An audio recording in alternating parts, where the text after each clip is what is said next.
Today, the Labor Department announced that millions of Americans could be eligible for overtime pay if their proposal does in fact become the law of the land. Now, big businesses have already stopped one attempt by a Democratic president to extend overtime pay to more Americans, and it's all but certain that they'll try to do so again. But nonetheless, let's talk about what the Labor Department is trying to accomplish and why it's a good thing, and then we'll see whether or not it will end up getting implemented. So, right now, almost all hourly workers in the United States, luckily, do in fact get overtime pay if they've worked more than 40 hours in a week, okay?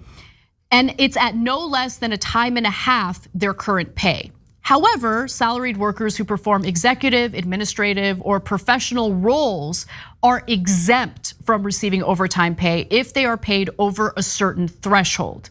So prior to 2019, that threshold was just $23,660. But the Trump administration, to their credit, did increase that threshold.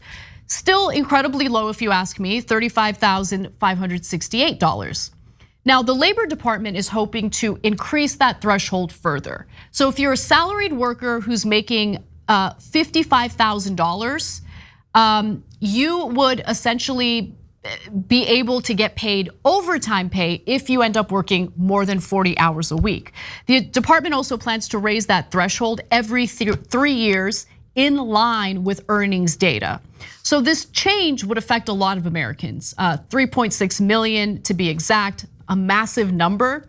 And so the left-leaning Economic Policy Institute has estimated that about 15% of full-time salaried workers are entitled to overtime pay under the Trump era policy. That's compared to more than 60% in the 1970s. Now, under the new rule, 27% of salaried workers would be entitled to overtime pay because they make less than the threshold, according to the Labor Department.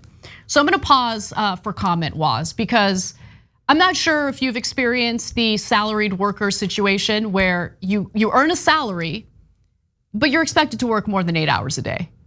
Way more than 8 hours a day, and then you don't get paid for all that overtime because you're a salaried worker. Yeah, so for people, I've experienced it sort of indirectly, right? And I've talked about working at UPS before.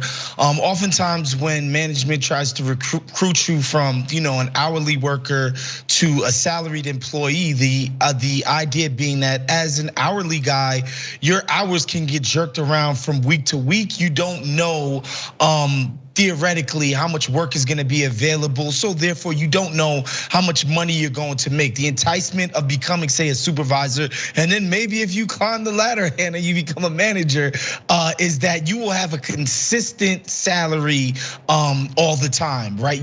You know how much you're gonna get paid all the time. However, yes, those same supervisors were expected to work, long ass hours. That's just the freaking case, and they weren't eligible for overtime. And say some of the busiest seasons, like when it comes to November, December, January, which is UPS's busiest seasons. You might spend 10, 12 hours in that warehouse, and these supervisors are not getting paid extra to do so.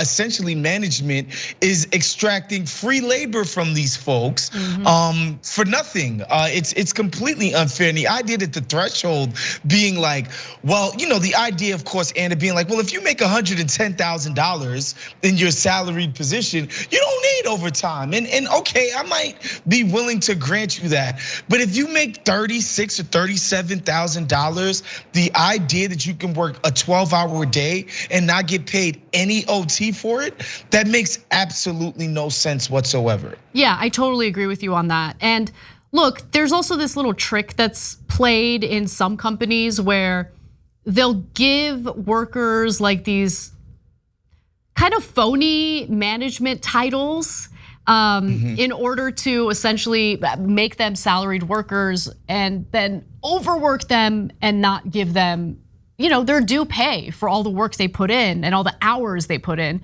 Higher thresholds might also benefit, by the way, historically disadvantaged populations, including women who earn a median of $993 a week, and median Black and Hispanic workers who both earn below the new $1,059 proposed threshold. I think that threshold is still so low. Anyway, but before the rule can become law, there are gonna be some bumps along the way, some obstacles along the way. It first needs to go through a public commentary period, after which it could be challenged through the courts. And it is very likely that it will be challenged in court if history is any guide. So one example is back in 2016, when Biden was actually serving as vice president, he announced a similar rule that would have raised the threshold to around $47,500. Remember, this is years ago in 2016.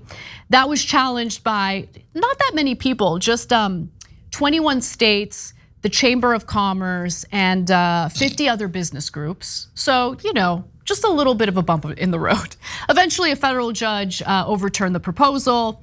And unfortunately, even if the rule is not challenged, it's likely that businesses will do whatever they can to get around it. So, referencing what I had mentioned earlier, researchers at Harvard Business School and the University of Texas at Dallas found that from 2010 to 2018, there was a 485% increase in managerial titles for workers just over the overtime threshold. All told, that adds up to over 151 million hours that companies don't have to pay for, costing workers $4 billion in dodged overtime pay annually. So, they will fight this. I don't know if this is actually gonna go anywhere, but I do give the Labor Department credit because it's clear to me that in the context of pretty awful administrations with terrible labor departments that didn't actually look out for labor, Biden's doing something. I mean, I feel like the Biden administration has been the most labor friendly in my lifetime, at least. What are your thoughts, Waz?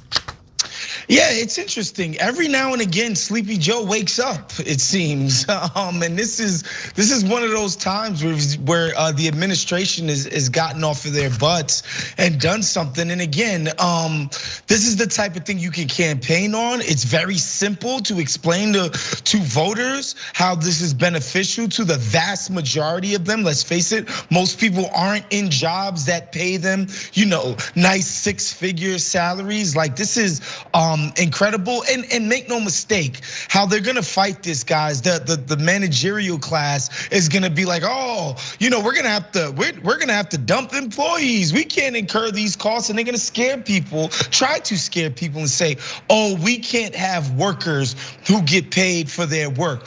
Trust me, this is not gonna result in a guy or girl making $40,000 now getting bumped up to 57 so that they don't reach the threshold for overtime. That's not what's gonna happen. It's gonna be, people who are way closer to the threshold getting minor bumps and then getting worked into the ground again. And yes, they are gonna go on an anti-wage increase campaign, crying and saying that they can't afford to pay workers for the work that they do.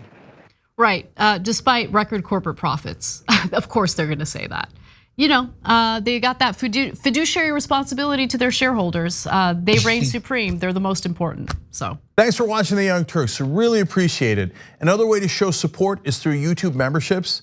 You'll get to interact with us more. There's live chat emojis, badges.